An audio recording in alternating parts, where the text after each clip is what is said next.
All right, welcome back. Today, we are jumping into one of the most absolutely brutal what-if scenarios you could possibly imagine. What happens when you take Alex Mercer, the Blacklight virus, a literal walking apex predator from the game Prototype, and you drop him smack dab into the meat grinder that is the 41st Millennium? Well, in a galaxy that's defined by the all-consuming collective hunger of the Tyranids, we are about to see the ultimate showdown. Okay, so let's really get into this, because this isn't just about who hits harder. No, this is a clash of biological philosophies. You've got a perfectly evolved individual on one side, and a perfectly evolved collective on the other. In a war where the only way to win is to eat your opponent, which strategy actually comes out on top? That's the huge question we're going to unpack right now. So, on one side you have Alex Mercer. And he's not really a person, is he? He's a viral reality. A single, incredibly ruthless intelligence that can adapt instantaneously just by consuming its enemies. And on the other side, the Tyranids.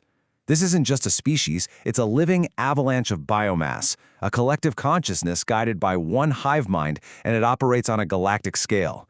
We're talking two pinnacles of evolution built on completely opposite principles.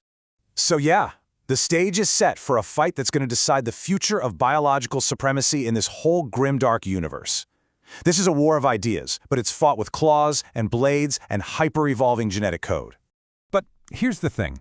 Before Mercer can even think about taking on a whole galaxy-spanning swarm, he's got to survive where he landed. And his first challenge? It's not some big monster. It's a system. The monolithic, absolutely paranoid control of the Imperium of Man. So after showing up on the hive world of Tertium Majoris and, consuming his way through 47 people and an entire squad of elite Arbites, Mercer finally gets the attention of the top brass. We're talking Inquisitor Halia Corvain of the Ordo Xenos. That's the branch that hunts aliens. And she's not just some agent. She's an arbiter who has the authority to order an exterminatus, which is the complete and total destruction of a planet. And this is where the entire game changes. See, faced with the ultimate threat, total annihilation from orbit, any lesser creature would either charge or panic. Not Mercer. He uses cold analytical logic. He realizes that the fact that Corvain is standing right there in front of him is a tell. It's a confession that he has value.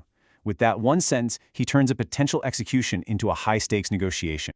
This moment just perfectly shows you what Mercer's real power is. It's not his strength, it's his mind. He's working on a kind of predator's calculus. First, he uses logic to just completely bypass the Imperium's #1 tool, fear.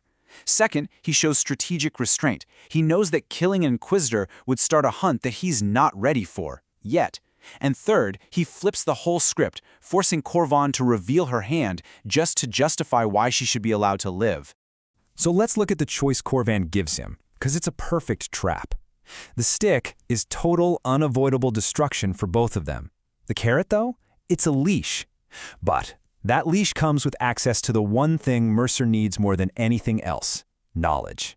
He gets comprehensive data on the galaxy, its factions, and, most importantly, its other apex predators. For an intelligence that's driven by evolution, accepting that leash is the only logical move. And this is where it gets really ironic. The Inquisition, they think they're controlling a monster, but what they've actually done is hand him a syllabus. By trying to manage this threat, they're accidentally giving him the exact education he needs to go from a planetary problem to a full-blown galactic player. And just look at how fast this builds, because his learning curve is a vertical line. First mission for the Inquisition, he consumes a chaos cult and learns his biology can literally neutralize demonic energy. Then he consumes a captive Tyranid Ripper, which puts a big old blip on the Hive Mind's radar. And then, in a duel with the Death Watch, the absolute elite of alien-killing Space Marines, he consumes one of them in the middle of the fight, instantly absorbing centuries of elite tactical knowledge. Every single fight is a data harvesting operation. And this, right here, is one of his most terrifying abilities. In the 41st Millennium, the warp is basically a soul-destroying cancer. It's metaphysical, but to Mercer's biology, demonic corruption is just more data. It's something to be analyzed, broken down, and integrated. He doesn't just resist the warp, he digests it. He is, quite literally, a virus that eats miracles. So let's just break down his method real quick. Mercer's learning, it's a form of theft. It's instantaneous. He absorbs memories directly, he steals your neural pathways, and he adapts in the middle of a fight. He is a singular, focused intelligence that learns who you are by consuming you. Now let's put that up against the Tyranids. Their learning is totally different. It's collective and it's generational.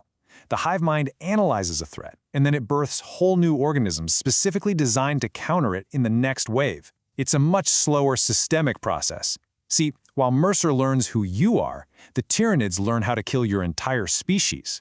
And it's that difference in speed and method that gives Mercer's edge. So, with his education basically complete, Mercer is ready for his final exam. He's got the data, he's got the adaptations, and he's figured out the critical vulnerability in the Tyranid's seemingly perfect design. It's time to hack the Great Devourer. Okay, first, you gotta understand the Tyranid's greatest strength, and that's the hive mind. Think of it like a psychic network, a biological radio that connects every single nid from the tiniest ripper to the biggest hive ship. This is what allows for that perfect tactical unity, turning trillions of individuals into one single, galaxy-spanning superorganism. But that greatest strength? It's also their fatal flaw.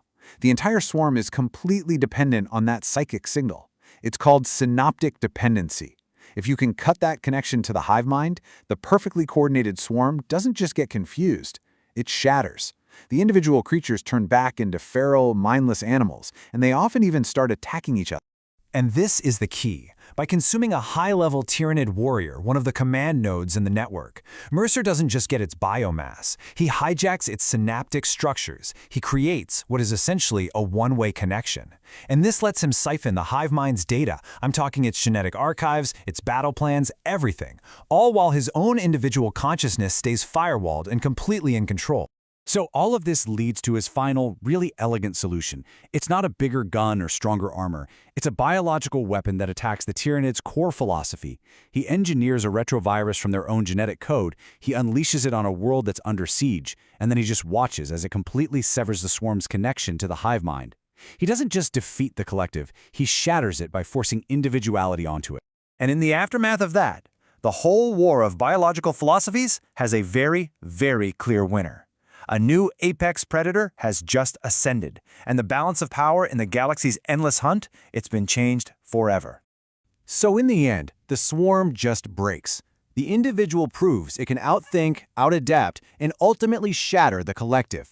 The singular adaptive mind of Alex Mercer has proven its philosophy is, in this brutal contest, superior. The hunt is over. And all of this leaves us with one final, pretty chilling question. The Imperium thinks it's got a powerful new weapon on a leash, ready to use against all the horrors of the galaxy. But in their attempt to control a monster, did they just give it the exact education it needed to become the ultimate extinction event? Because in a galaxy defined by the eternal hunt, Mercer has already proven he is no longer the prey.